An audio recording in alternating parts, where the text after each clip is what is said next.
Hey everybody, welcome to Mad Backyard. Today we're going to show you how to make baby back ribs in an electric smoker. First we'll show you how to prep and season the ribs, then how we set up and cook them in an electric smoker a little differently than other kinds of smokers. Finally, we'll show you how we get our baby backs to come out exactly the way we want them, juicy and pulling off the bone, but not completely falling apart every single time.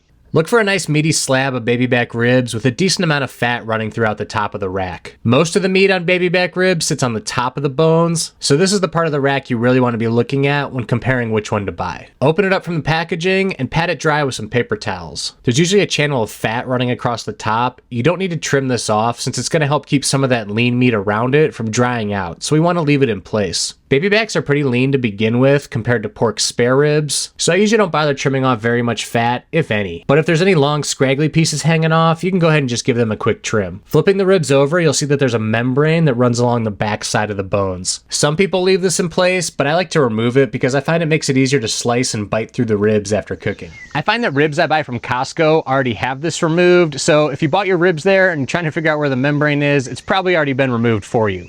I got these ones at Walmart, so we're gonna have to remove the membrane. As we've shown in other videos, try to work your finger or even a butter knife under one of the corners to pull it loose. Then grip it with a paper towel and pull from one end to the other firmly to try to remove it all in one piece. If it rips halfway through, that's fine. Just go back and grab on the piece that remains and continue until it's all removed. Since we're gonna be cooking these baby backs in a 30-inch Masterbuilt electric smoker, I'm gonna slice the rack in half to better center the ribs inside the smoker. That way the ends won't be pushing up against the inside walls where they can get overcooked. If you're using a larger smoker that doesn't have these space constraints, then go ahead and just skip this step. But if you're not sure, check the rack of ribs inside your smoker first. You want at least an inch of space between the ends of the ribs and the inside walls of your smoker.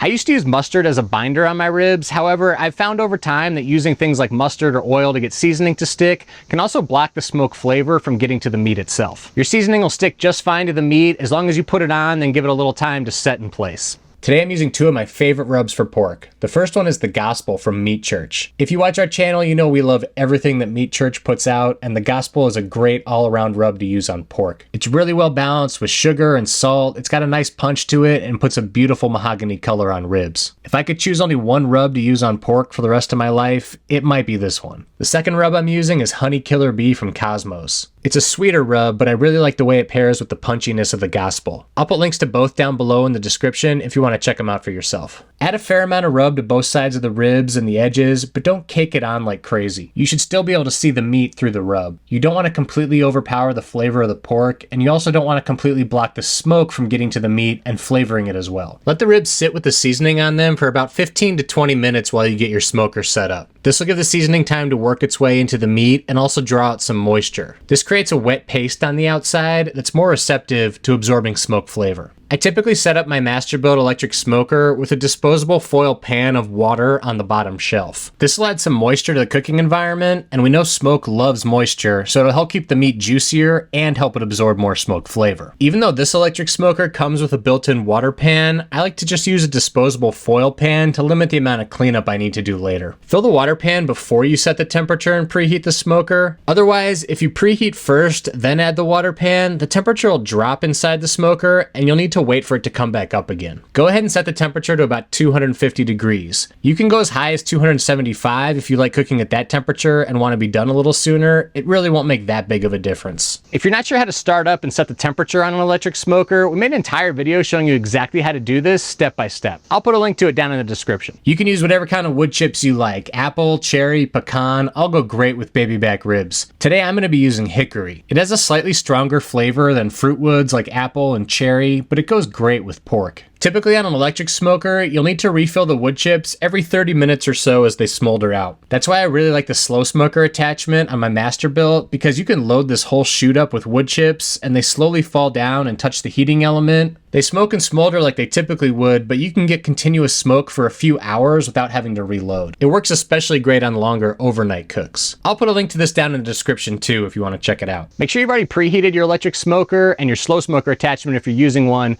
so that all the heating elements are nice and hot before you add the wood chips. I also like to completely open the top vent at this point. This will ensure everything is nice and hot and you're getting as much airflow as possible, which will all limit the amount of thick, white, dirty smoke you get at the beginning of the cook. Give the wood chips about 5 minutes or so to start making some smoke, and then go ahead and put the baby back ribs inside the cooking chamber. Try to limit opening the door to the smoker as much as possible so that you don't lose your smoke and your heat, and the ribs can cook at a nice steady temperature. If you're getting a lot of really thick white smoke in your electric smoker, keep the vent on the top open all the way so you're at least getting as much oxygen as possible to get a cleaner burn. After the first hour to hour and a half, if the top of the rib starts to look a little dry or you're getting big splits across the top, you can spray them with some Coca-Cola or apple cider vinegar, or I usually do half water, half apple cider vinegar in a spray bottle just to keep the outside moist while the meat continues to cook.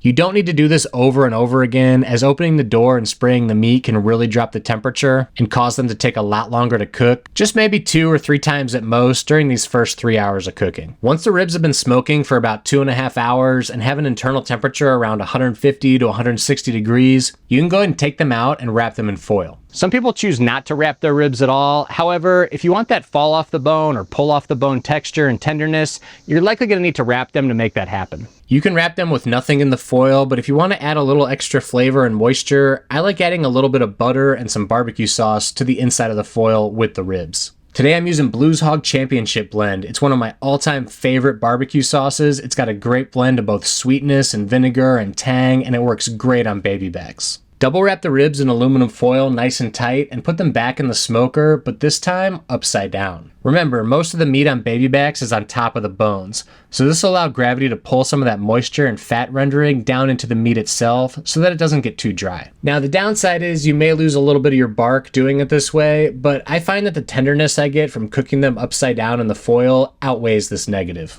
We can always add a little more seasoning when we take them out of the foil. At this point, you can take the water pan out of the smoker. There's also no need to add any more wood chips since the ribs are wrapped in foil. They're not going to absorb any more smoke. You can also close the vent on the top of your smoker completely. Since the meat is wrapped and we're no longer burning any wood, there's no need for airflow. I also usually bump the temperature up to 275 if I've been cooking at 250 to help really get some of the fat and collagen to start rendering at this stage. How long you wrap your ribs and what temperature you take them up to is really going to come down to personal preference and how much you want them pulling off the bone versus completely falling off the bone. The conventional 3-2-1 method would have you wrap them for 2 hours during this stage, but some people find this to be way too long and the ribs completely overcook, so always make sure to go by temperature and not time. As we talked about in our 3-2-1 spare ribs video, 195 to 200 degrees Fahrenheit, the meat will still be pretty stuck to the bone. Between 200 and 210, it'll pull off without necessarily falling apart. If you take the ribs up to above 210 degrees, at this stage, they really will be falling apart.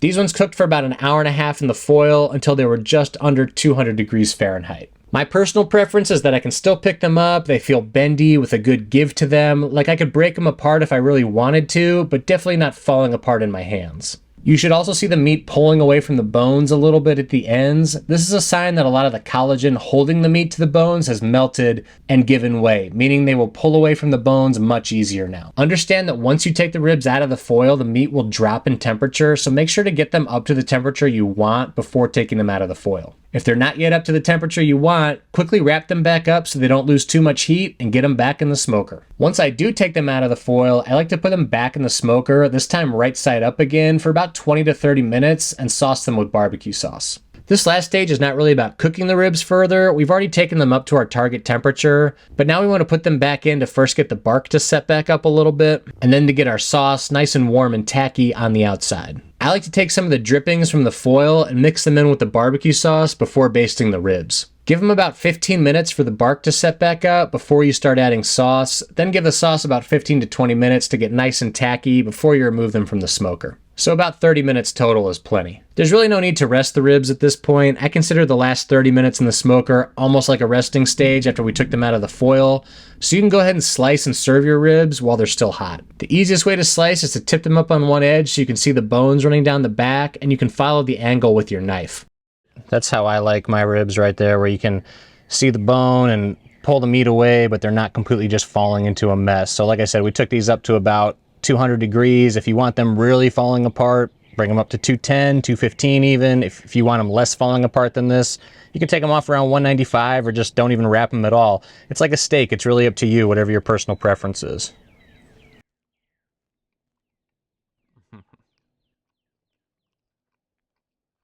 So much flavor going on. Obviously plenty of smoke. You got, you know, sweetness from the sauce hits you right away, but then you get that savoriness from the rubs we used. I'm gonna get a little better bite here. Just cleanly away from the bone. That's exactly how I like it. Perfect rib for me. We hope you enjoyed this video. I'll put a link to the full step-by-step recipe you can find at madbackyard.com down in the description below. I'll also put links to all the products we used today, as well as all the other videos I mentioned down in the description too, if you want to check them out. Thanks for watching.